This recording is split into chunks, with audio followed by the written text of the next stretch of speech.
Darius, thank you so much for coming on the Easy Pray podcast today. Hey, Chris, great to be here. Thank you for the invite. I'm definitely looking forward to this. Can you give me a little bit of background about who you are and what you do? Sure. Right now I'm leading Incogni, data removal service, and I've been in cybersecurity for almost 7 years now. Before that, uh, I finished my education in computer science, but funnily enough, in a few years, realized that I'm not going to be a developer or engineer, and I'm better suited for the business side of that. I joined Surfshark, a cybersecurity company, almost 7 years ago. I joined as a specialist and had a chance to do quite a few interesting things around the company. And for the last 4 years or so, I had the sort of opportunity and privilege to take Incogni from an idea to now. Very excited about the number. That's last year we completed over 100 million data removal requests on behalf of Wow. our users. So what inspired the creation of Incogni? Essentially, when we were thinking about it, like with Surfshark, we cover the VPN side. We already had Surfshark Alert that provides monitoring into the data breaches, and we were thinking about what else is like out there in the market, like what pains we need to address on behalf of like our users. And we were thinking about what's already solved well, what's not solved at all, what we have the know-how and capacity to do. And we had a list of a few ideas. And the way we think about it is, we're building these products for our customers. So we reach out to the customers with those ideas and say, okay, so what would be most helpful to you? And at the time, we didn't have like a name. So it was just personal data removal from data brokers. Yeah. And it actually got the most votes. It was the most attractive and the most beneficial thing for our users. So we knew what we need to build. Then we needed to figure out, okay, so how do we go about it? Because at the time there wasn't like someone who already like solved it well, so where you could just look over the shoulder and see, okay, so we need to build feature ABC. Yeah. We actually had to figure it out like from scratch. So we have the privacy laws, we have the issue. How do we combine it to be able to remove like this customer data at scale? This is a very important aspect of it. So let's take a step back. Or what are Mhm. data brokers? So like when we talk about data brokers, it's easy to think about as like some mythical villainous organizations, but it's business. It's businesses that provide a service, usually to other businesses, and again, it's important to understand that it is legal, like to collect data, to sell it, like that's within the law. And like when talking about data brokers, these are just companies that doing their thing. And when we what we need to kind of understand here is that when we talk about the privacy and security issues, when it comes to like data brokers, it's not about like one, two, or five particular companies. We have the whole ecosystem that's a bit dysfunctional, I would say. And you have companies that some will uh, scrape scrape your like LinkedIn. Someone will get your information from the app usage. Someone will get your information from your loyalty programs that you use, your browsing history. Will get your location data, and then you have essentially those companies trading in between to build elaborate profiles.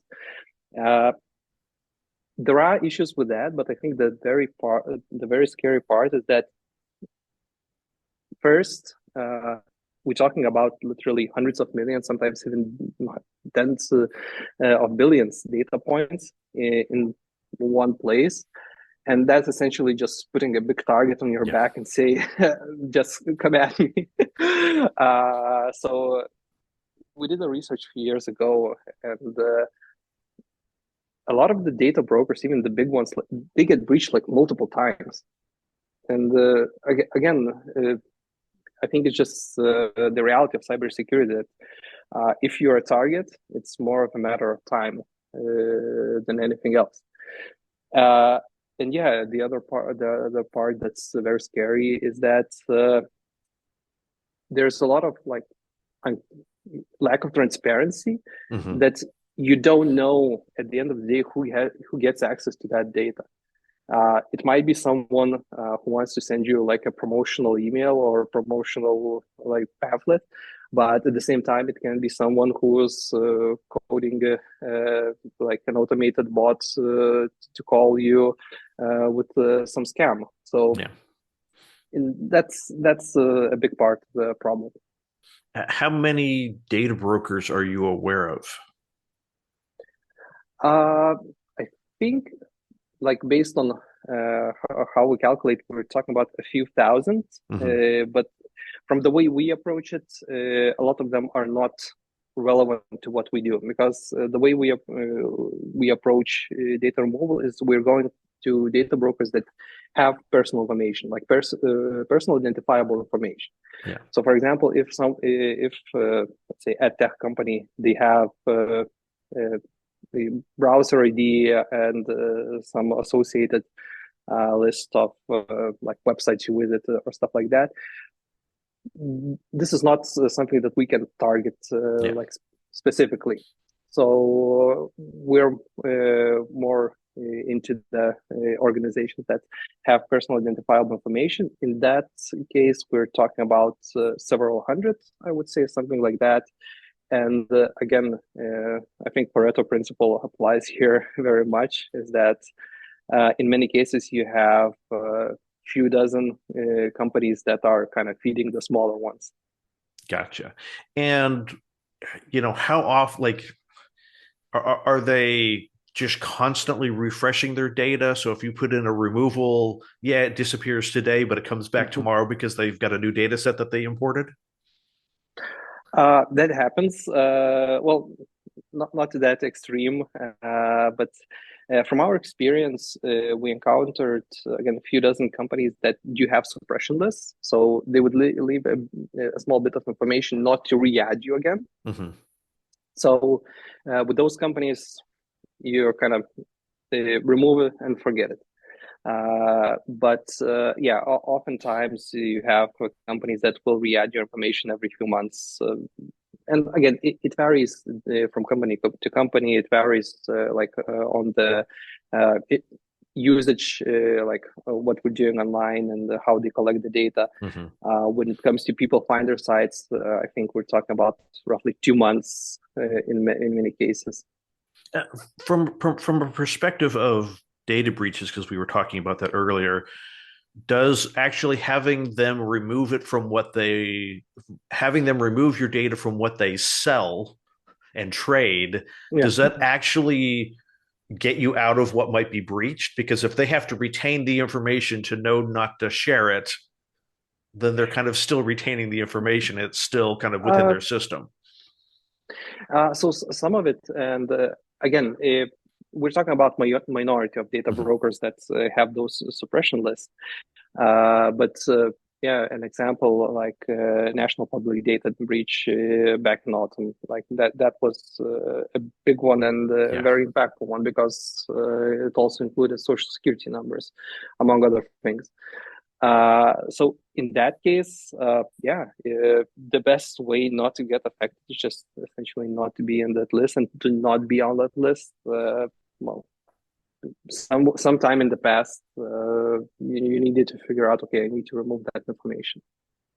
So if we have Incogni exists to take care of something after something has been shared, so to speak, what can the Mhm. consumer do to keep the data from getting in there in the first place? Like, obviously, we can't take out, we can't stop transacting in the world entirely. Of course. What can we do to kind of limit what can be shared? Mhm. Yeah, I think this is very important. And maybe to step back a bit, Mm-hmm.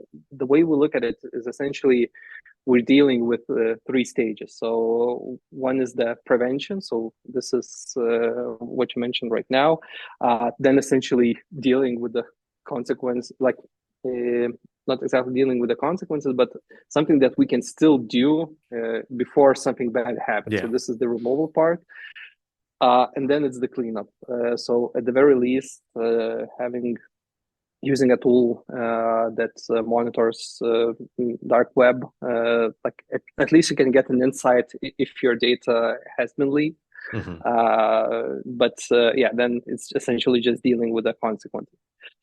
So going back to the prevention part, I think a couple of things here. So uh, from our experience, the most like common identifiers used to like aggregate data across platforms is going to be either an email or it's going to be a phone number. Mm-hmm.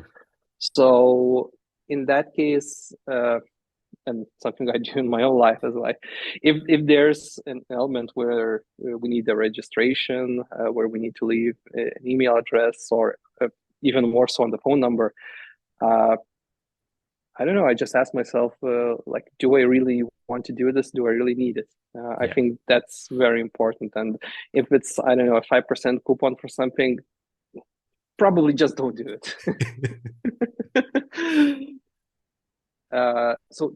That's, I think, the most obvious one is not sharing. I think a more interesting element here is uh, using alternative, like emails, phone numbers, so masking. Yeah. Uh, I think this is not well studied yet, but would be very interesting to see this happening at scale, how it would affect the data pollution when it comes to data brokers, because then you could, in one data set, you can be John, 55 years old, from Minnesota. On the other data set, you can be Joanna, 33, from California. So it kind of puts things, makes things difficult, a lot more difficult for, well, potentially someone who wants to collect, aggregate, and misuse the information. And also more effort on the side of the consumer if they've got to maintain sock puppets. Yeah. Yeah, so I would love to see this solved fully end to end with a good user experience. Yeah. So once the data gets into the data broker kind of ecosystem, do you find that there are certain brokers that are going to push like, hey, we don't do removals, or they make you jump through a whole bunch of steps in order to remove data? Absolutely. And for a bit of context, like when we started Incogni, while we were figuring out the sort of technical part and so on, we actually did some testing manually. So we had volunteers. We made a big list of data brokers. We talked with our legal team, and then just getting the authorization from those volunteers, we started sending the removal requests to data brokers. And yeah, we had a big board with 100 plus flows. So one broker will say, sure, done. The other one will come back with like one argument. We go back to our legal team, say, okay, this is what we got, what we can do to leverage it, and so on and so forth. So uh, from that, what we found is that it's really a spectrum when we're talking about data brokers. Like on the one side, you have companies who are truly doing their best to comply, Mm-hmm. and I have nothing but respect to them because, well, they're doing what they're supposed to according to the law. Yeah. On the other hand, you have companies that will pull every card in the like in the book, every argument, and with them, it's uh, quite literally sometimes many months. We have in cases of years of just back and forth with legal departments involved, kind of looking for arguments to making it work. So yeah, it's the small amount of number of data brokers causes a lot of the problems. Yeah.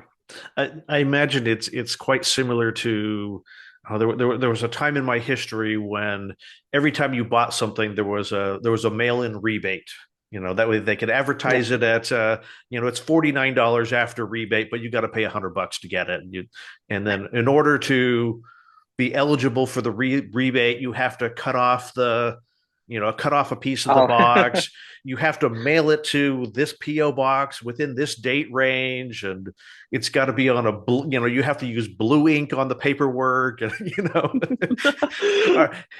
I can see data brokers saying, "Well, we don't know if you're really who you claim to be, so we need to, like." In the way that you get like an SMS PIN code, we'll mail you a document that you then have to turn around and mail back to us. Do you get like even those yeah, sort of weird responses? absolutely. So, uh, the one that stuck in my mind was that again we was still in the testing phase, like with volunteers. So we submitted our requests. We got an email back saying that okay, now you need to provide a phone number and utility copy of utility bills. Oh wow. Uh, I think one other was a copy of a birth certificate, but for this case, it was we will. You then need to go to this link and resubmit the information. Then we will call you between 12 and 36 hours. And if you don't pick up the phone and confirm it verbally via the phone, we will assume that you canceled your request. Wow. So another one, it wasn't. It's not as complicated, but I don't know. In how mischievous I think it's even worse that you get a response and the email headline says your data has been removed, but if you click the body of the email, it says to remove your information, you need to click on this link. Oh, So yeah, a lot of those we've seen, and yeah, they can be very problematic. And from that perspective, again, like even before we started building Incogni, we did a bit of an exercise internally with the team that let's try to do it manually. Let's try yeah. to do it on behalf of ourselves. Let's try to outreach. I don't think anyone made it past like the second week because it's just a miserable experience along the way. Like after a week, you have just a full inbox of back and forth communications, and it's just screw this. I don't want to deal with it. If someone were to do data removal manually, what's kind of the average amount of time that it takes per data broker to get a successful removal? It varies tremendously. To be honest, I think for I would even say more than half of brokers that have like decent flows, it would take I don't know a few minutes Mm-hmm. roughly. The more difficult part here is just to find them because Yeah. that's the sort of one of the shocking things when you start using is that who are these companies that I have never heard about in my life that have my personal information? So just finding those companies is a bit of a pain. And what's great with California and I think Wisconsin, who have the data broker list where the companies there need to mandatory to register there. But yeah, and then you have those frustrating ones Yeah. where it can literally take hours of your life, which is back and forth. So you talked about privacy regulation. Are there places where the privacy regulations actually help you and places where the privacy regulations actually make it more difficult? So I think Europe is a good example of privacy regulations done quite well. uh, because just from our experiences that it's there really aren't that many data brokers based in EU versus US Hmm. because it's just more difficult to operate here. Like they're under more scrutiny. And again, it's not perfect, so there's still loopholes and problems. But yeah, I think as a sort of general standard, and we had GDPR for almost a decade now. Uh, Fair to say that from privacy perspective, it works quite well. Uh, I think California's like CCPA is like a strong law. I have a bit of an issue with one of the elements that a company can uh, like give two options how to remove, and usually one is gonna be, or often like both are gonna, they can make like both very frustrating. Yeah. So something like do a physical mail, like who does that anymore? Yeah. Uh, so like there are some areas that could be improved, but overall it's pretty good. Uh, I'm not a fan, and I'm a bit worried what's happening in Australia in that regard. It is like it feels like they're in some ways they're moving in the right direction, uh, but yeah, right now as a consumer, you don't really have that many rights in terms of like removal. Do you see AI helping you or hurting you, or is it a little bit kind of a little bit of both in this space? Uh, I think like from our core service, not very impactful, I would say. But what I'm generally worried, and why I think services like ours will become even more important, is that the kind of malicious things you can do at scale using Gen AI, it really scares me to think like how much data you can feed, and then Hmm. essentially just go auto calling, imitate someone's like family member's voice. I don't know. Like, I think the way I think about it is that the way to protect yourself again, like phone scams or something like that in the future is going to be just don't get targeted. Like, don't be on that list. Be the one who has less information, making it a harder target because I don't know, or maybe someone will figure out a better way. Yeah. Do you like? There definitely I've had conversations with people who they have kind of given up on the concept of privacy in terms of they're like it's all my data's out there. Why should I bother to do anything about it? Do you kind of have that as a challenge that Incogni has to overcome in selling their services? To some extent, I mean, at the end of the day, it's about personal comfort. So if someone is fine that like their personal information is out there and can be used by whomever, then anyone can pay a few dollars and get information about your family members, where you live, like often your phone number. It's up to them at the end of the day. Like, but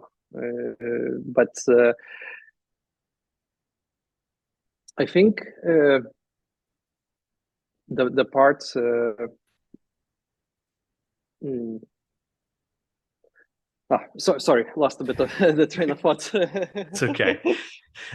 So we'll just continue on. So Yeah.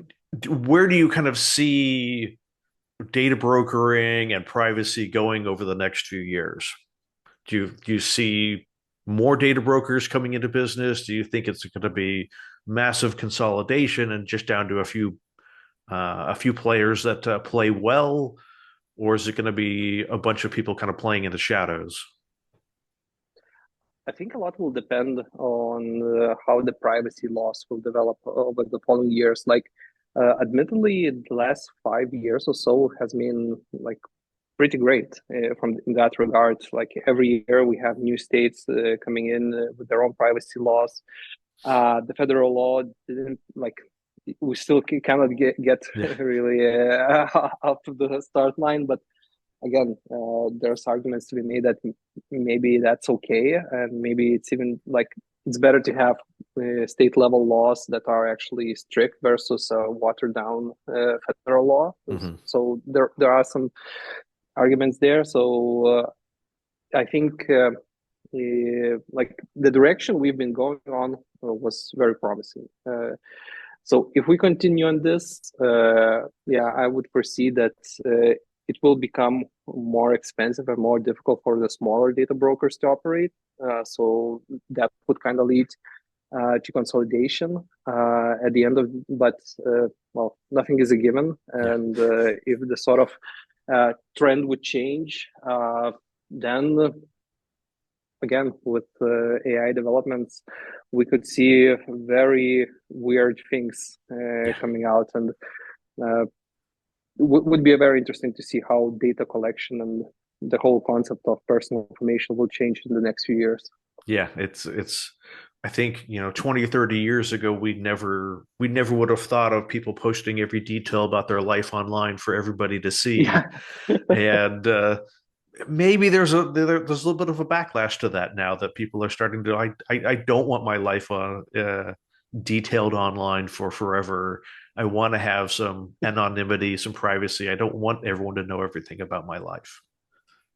Yeah, absolutely. And I think like our service is built for like this category of people who want to be mindful, and uh, they just don't want to share too much. They want to mitigate the risks. And I think what's really cool, and again, when we started building Incogni, and when thinking about cybersecurity and privacy products in the first place, it's often the sort of tendency that no news is good news. So you haven't been in the next data breach.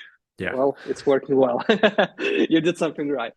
But what I'm very happy is that we have users who come in, who register, use the service, and say, "Oh, wow, my like number of robocalls I get like decreased drastically. Yeah. I'm getting a lot less spam."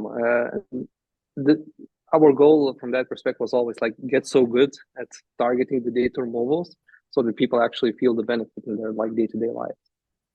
Is that kind of one of the challenges, that just because if you don't that it's hard to measure the effectiveness in a way. Yeah, it is because again, when we're talking about like robocalls and spam, and we need to educate our audience on this as well. You will generally have three reasons why it's happening. So, one is you just registered to it. So you just went around your day, registered to different services, and over the years, just accumulated to what it is now, and Yeah. everyone is sending you a promotion, sending you something, and so on. Uh, on the other side, and often related to the first part, is you have been affected by a data breach. Some of the services that you have registered on have been breached. It's now out there in the dark web. And unfortunately, to my knowledge, there's no way to put the cat back in the Yeah. bag here. So at this point, it's more about just dealing with the consequences of that. But there is this in the middle part, and surprise, surprise, a lot of the data brokers are working with marketing, and companies come to them and say, okay, I need a list of people who live in this county, over in this age group, in this financial situation. Can you get us the information? And then they start calling, they start sending you, and so on. So, Yeah. surprise, surprise, when you remove yourself from those lists, you get a lot less of it. Yeah. I mean, I have been an Incogni customer for some time now, and I Awesome. the one thing that I wasn't necessarily thinking about, and I think you've kind of confirmed it to me, is that the amount of physical junk mail I get has decreased. over Oh, time. nice. Which, and I don't know if that is that a result of Incogni doing a good Yeah. job, or is it because that's just getting less and less like, or is that just the trend where Mhm. companies just send less advertisements via mail? So it was kind of one of those things in my mind going, huh, are these things, is it just a is it a happy coincidence, or is this Mhm. actually the result of what Incogni's been doing? Yeah, I really hope we can figure out a more sort of scientific way to measure it. But yeah, don't know how to kind of isolate it in just yet. Yeah, it's hard to know because you're not the ones that are sending the advertisements out via mail. Exactly. So as we wrap up here, obviously, people can go to Incogni and start the removal process. We touched on this at the beginning, but what are kind of two or three things that people should be doing, today to prevent information even getting to the data brokers to begin with? Just some kind of behaviors that they should really change or reconsider. So I will go back to the first point is really think about if someone is asking like for your email or your phone number when registering, when whatever, just take another moment to think like, do I really need to be there? Like, do I want to like subscribe or whatever? So that alone over time will make a tremendous difference. Another thing that I've started doing and mm, is when you get that something unexpected email or call, uh, you are quite welcome, and depending on where you live, you even have the right to know how that person or that company got your information. So yeah, it's just when I get something unexpected, I just reply. Well, how did you acquire this information? Yeah. This also leads to interesting results and can lead where you need to opt out. Uh, and yeah, at the risk of shameless self promotion, use a service like Incogni, and we can do a lot of that work on behalf of you. Yeah, thank you. I know one of the things that I have started to pay more attention to is financial institutions will usually send you like a once a year in the US will send you a once a year a privacy update or something like that. And Mhm. they talk about in these documents, who we share data with and under what circumstances they share data. And surprisingly, a lot of them actually have an opt-out form or an opt-out process Yeah. that they mail you. And so even though they're not a data broker, they're a company that would have that they have, hey, selling your data to other people Mhm. is valuable to us, but they give you an opportunity to opt out of that process, which is something that it's usually a little bit of cumbersome, but it's definitely something that I've started to do when I get those notices. It's like, yeah, I don't want you selling my data. I don't want you Mhm. giving it to any of your partners unless you absolutely have to in order to provide the service that you provide. This is absolutely a great point, and also when filling out some forms, I don't know, going to a dentist or whatever, look for those checkmark forms. You don't necessarily need to check all of them. Yeah. Often they will have something like, you agree that we will share your information with friends and affiliates. And those are often the data brokers. You're like, no, I don't authorize it. Yeah.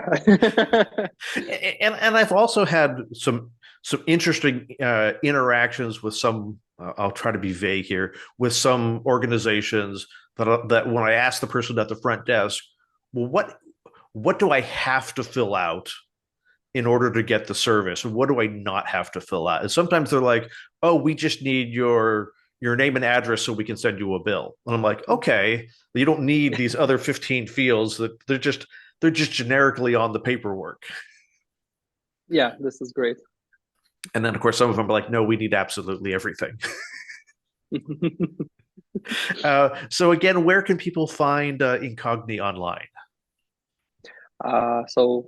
Incogni.com, and the best way, we're also on X and LinkedIn. But yeah, incogni.com, waiting for you.